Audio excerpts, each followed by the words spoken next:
Hello everyone and welcome back. I'm sorry for such a long leave because if anyone cares really. But a lot of things came up and I just wasn't able to focus on the video, but here I am. So this video is basically you just chilling with me and drawing. I'll explain my process and how I get inspiration and how I get into the groove of things. So I guess let's get started with it. So I really like to start with finding references, and I'll be showing which ones correspond to what part of the video as we go, but I usually go on Pinterest to find different pieces of clothing and jewelry to just get an idea of what I have imagined in my head and how it would translate in real life, because sometimes you can do it without references. I'm pretty sure I've drawn without references before, but I can assure you that looking for references and things that you have in your mind and how they actually look in real life can help a ton in recreating what you want on paper as accurately as you want it to be. And it shouldn't be realistic, but at least it's not gonna look out of place or like it doesn't belong or it doesn't make sense, you know? So sometimes I look up the poses on Google and stuff like that, but for this one I just had pose in my head and I couldn't bother finding reference because it was just like your simple one, gonna look like your basic anime girl pose, but you know, I just wanted to make it cute, I just wanted to make it graceful, and yeah, that's what I went for, and I just got it out of my head. So as you can see on this point of the video, I had difficulty drawing a hand that was holding a sword. I have reference for the sword that I've again found on Pinterest. I'll put the reference up on the screen, and I really didn't like. I had a basic idea of how I wanted the hand to look like, how it's supposed to look like, I should say. But I just, again, like sometimes you just have difficulty imagining things and how they work, even by looking in your own hand holding something.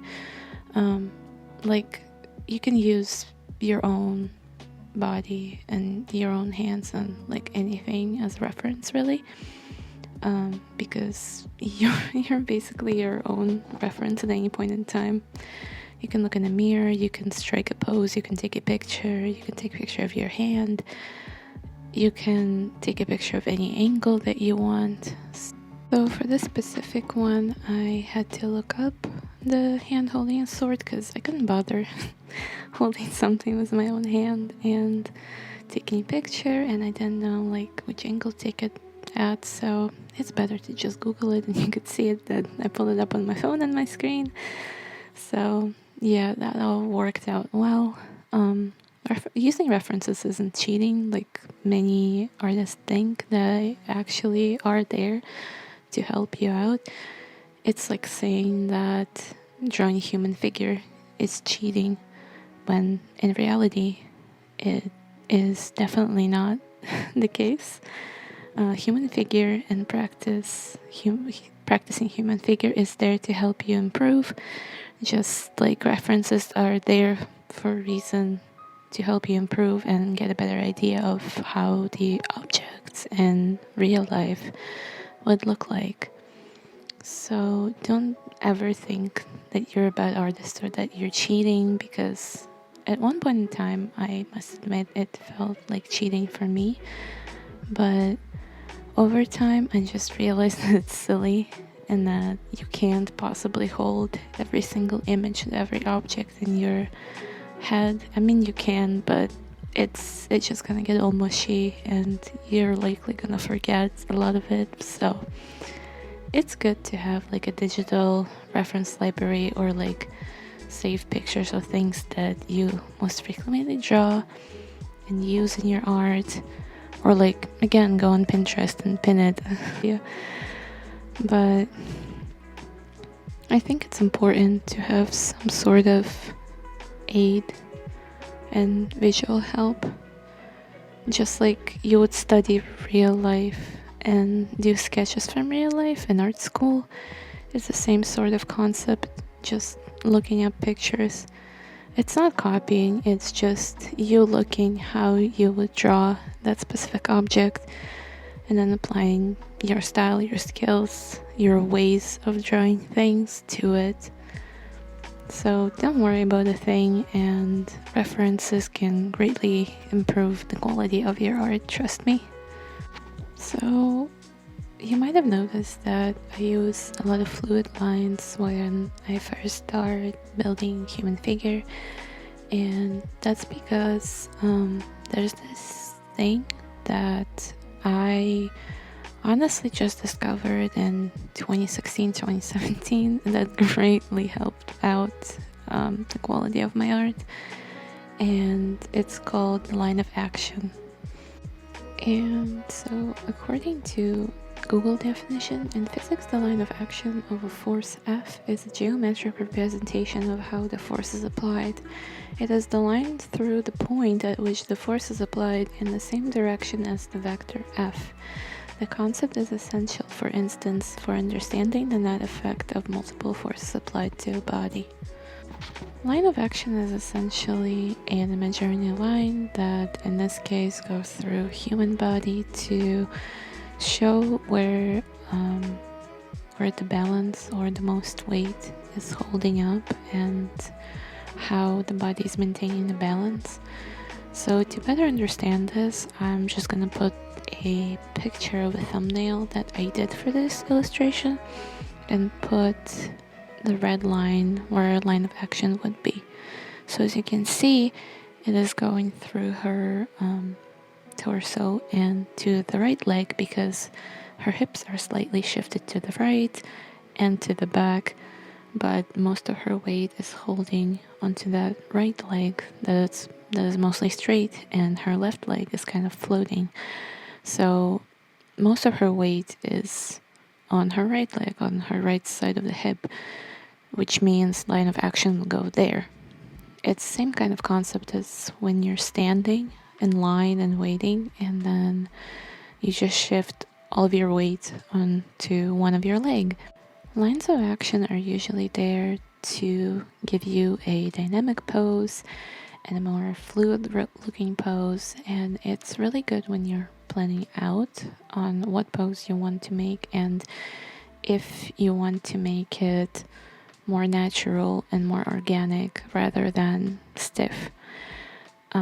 My biggest advice to you would be to use more organic lines and fluid lines while building kind of like the base and like skeleton portion of the figure, because it will and do really long strokes instead of short ones, because it really gives you that liberty of morphing the body in a way that it's gonna look fun, it's gonna look dynamic, it's gonna look like it's moving, versus if you used something really angular and linear and had your character just standing there.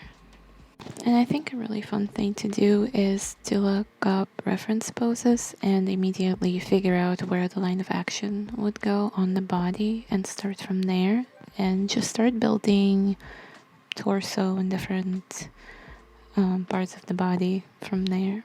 Because over time, if you do that, you'll notice that you won't have any problem thinking about how to make a dynamic pose, and you will be able to make it just from your head without a reference in time and with practice, as I said.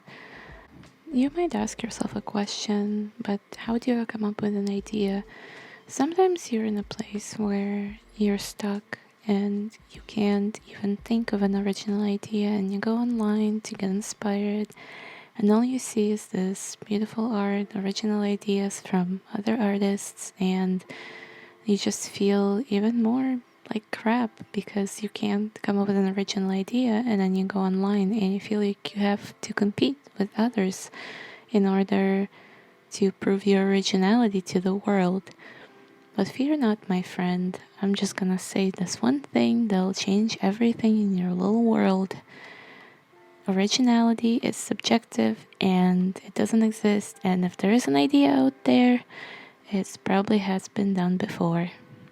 I hope that makes me feel better because it's true.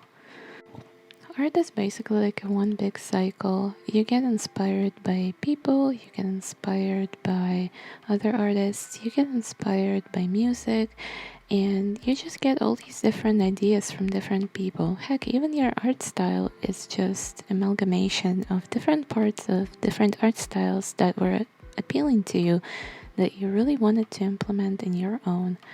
So, and no, it's not copying other styles, it's simply just how it goes.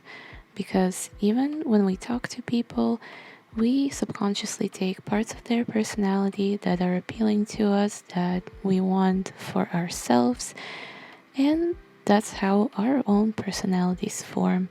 Art style is not much different.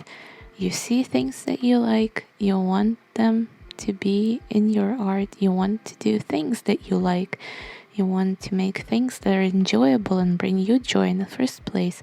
So it's natural that you go online, for example, and see, well, this artist, I like how this artist draws eyes, and I like how this artist draws his hands, and boom, next thing you know, it all just morphs into one unique, beautiful style. So to answer your question on how to get your creative juices flowing, the answer is go listen to music, go look outside, go watch a movie, go watch some anime or show or even Korean drama, watch some music videos, listen to music. Did I say that? I don't remember. It's late, okay? So basically do anything that brings you joy and can get you in a relaxing mood and that can bring you some sort of emotion. Maybe I really liked how the hair looked on a certain character in the show or anime, or maybe you really liked the hand movement that the character did, or maybe you liked a specific chord in this one song that brought you a specific emotion and certain image to your head that then proceeded to evolve into a music video. So stuff like this is what would basically bring you ideas.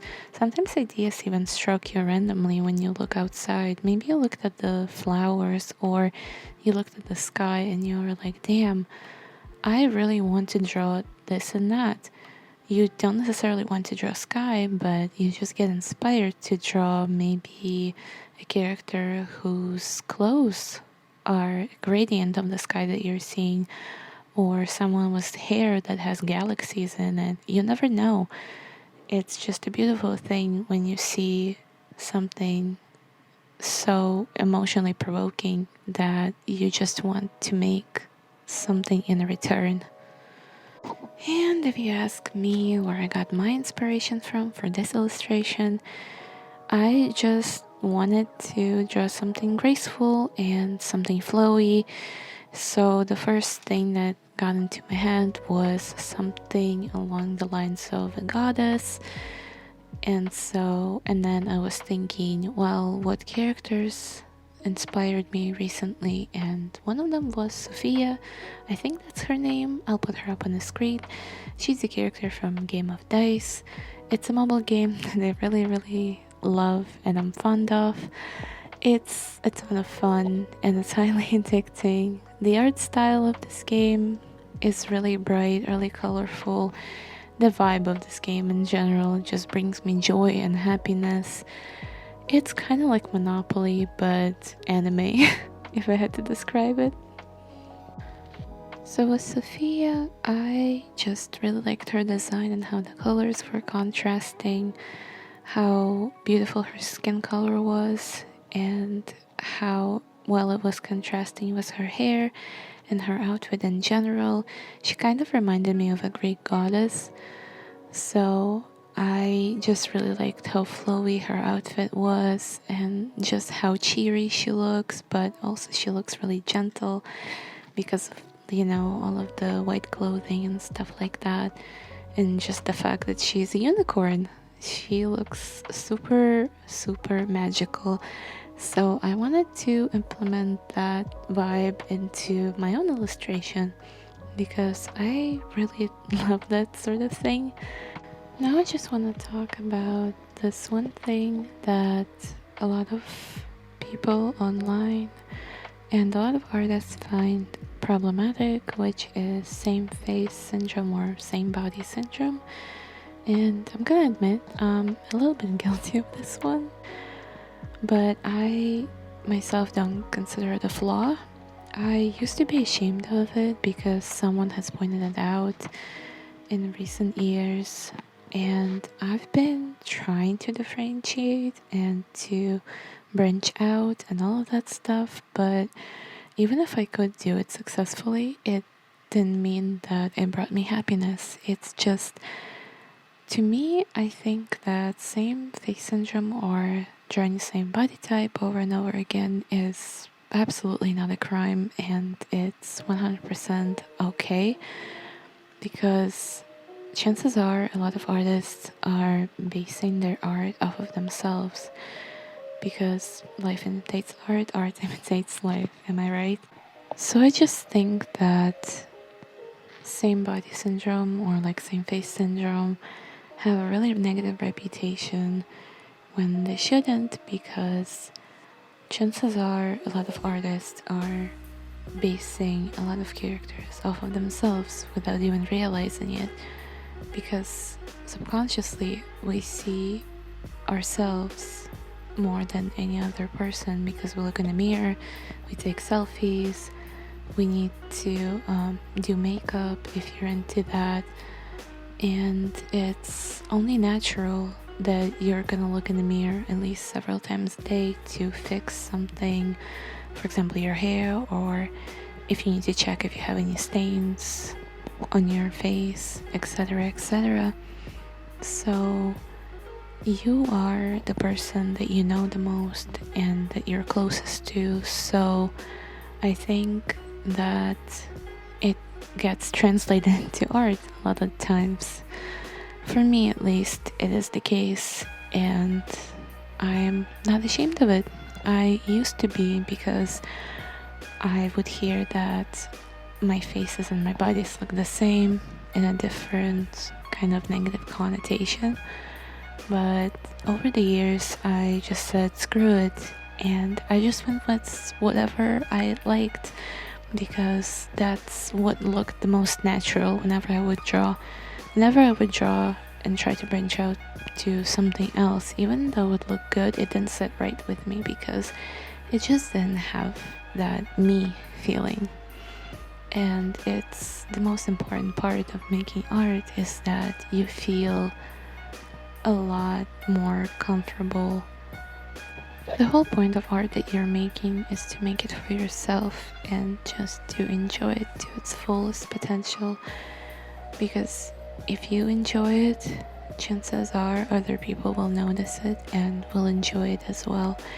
If you're making art just to gain popularity or just for the sake of making art and gaining those subscribers or gaining clicks or likes, you are gonna get burned out, my friend, and nobody wants to deal with that, because it has happened to me and I did not feel good. I just hated everything about what I do. I felt really worthless and skillless, and it was just a whole lot of mess. And you should enjoy what you do and do what you enjoy. So if anyone is ever making you feel bad about it, do not listen to those people. Just keep doing what you would want to do. You wouldn't want to go for a profession or a degree that you're not gonna at least be interested in for the rest of your life, just it's like going for a degree just for the sake of money. A lot of people do that, I know, but it doesn't necessarily bring them joy. Some people do get some joy out of it just because they're feeling productive and like they can support themselves, feeling of stability. But other than that, a lot of people also feel miserable if they just choose the field that they're not suited for mentally because they didn't want to end up there in the first place. I was once laughed at by saying that you can basically earn more money if you do what you love. And I was ridiculed because it didn't seem realistic. But in hindsight, if you think about it, if you do what you love, you would put all of your work into it, all of your effort or your blood, sweat, and tears into that work, into every single project, because you thoroughly enjoy doing what you do. Therefore, if you work for someone, you'll get a raise, for example, for your hard work, and you'll go up the ladder. And if you're a freelancer, if you enjoy what you're doing, you'll get really good at it. And eventually you'll get more and more clients that want to work with you. Therefore, you'll be earning more. So it's not a crazy concept. Versus if you went for some high-paying job and you didn't enjoy doing it, you would just dread every single project. You would still earn money, but at what cost? At the cost of your happiness, your mental health, just all of these factors. You would be losing more than you're earning, really. That's why I think that if you're enjoying drawing this one thing, stick to it. Because by drawing a lot of things at once, you kind of spread yourself like butter. For example, if you had the option to build 3 beautiful houses at the same time by putting 1 brick at a time each day on a different house only, then you, by the end of long time of work, let's say, you will get 3 beautiful houses, and yes, you could sell 2 of those houses in no time and just keep the one that you really like the most. But the thing is, if you were given a chance to just build 1 house by putting 1 brick at a time each day to this 1 house, you would get better much faster. Yes, it would be just 1 house that you have in the end, but it's yours. It's what makes you special. You built it entirely yourself. You got really good at building this one specific house. You put all of your soul, all of your dedication into one specific house. And now you get to enjoy it, and people come to your house and say, wow, it's spectacular. Could never do that. When in reality, you just put all of your energy towards this one thing, and you got so good at it, you became a professional. And I don't know if this analogy is even that good, but get my point. I just think that getting one thing that you enjoy and getting good at it is better than trying out multiple things. Nobody says you can't. You should try out different things. Yes, I encourage it. But if in the process of finding this one, you find this one thing that you really, really enjoy doing, you should stick to it. Now, you might be thinking that it's really hard to start making art sometimes, and it's just hard to enjoy the process, especially if you want to improve. You just want to see the result right away. And to that I say, that's why I'm stressing out the importance of finding what you like to do. Because I was in this mindset where I would be thinking, I need to improve, I need to finish it, I need to finish the result, I need to post it, I need to get attention, blah, blah, blah, blah. But would it really bring you joy in the end? I don't think so. It would just bring you unnecessary stress, and when you're done, you might enjoy it for a second or two, and then you look back at it and you just feel, damn, that doesn't even look that good. When in reality, it looks just fine, but just because of the stress that you endured and all of the stress that you put yourself through while making this image, you just don't find it appealing anymore.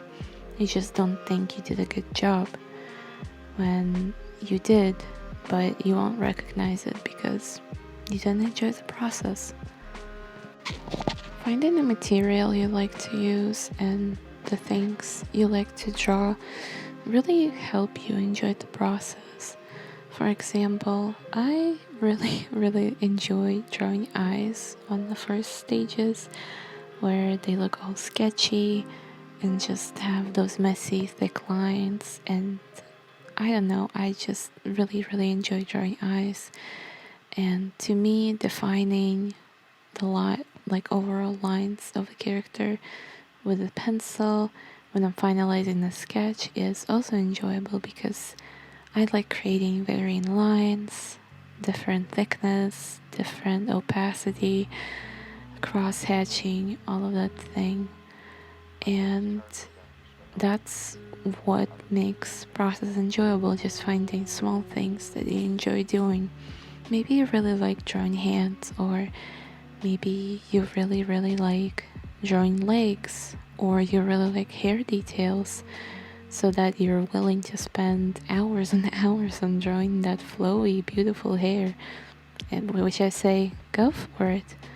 It's your art, it's your choice, and you should do whatever makes process enjoyable, so that when you look at it, it's like your child. It's like a product of your imagination, the hard work, and it will look perfect and beautiful to you, and it will look beautiful to other people too. I promise. Critique is always good, but don't listen to the people who criticize you, especially those who are really close to you. I've had friends and even really close people who would criticize me instead of critiquing me, and I wouldn't understand it at the time, but now that I'm older and wiser, I understand that being surrounded by people who support you and love you unconditionally will never criticize you. They would critique you and give you feedback, but they won't criticize you. They would just support you all the way through.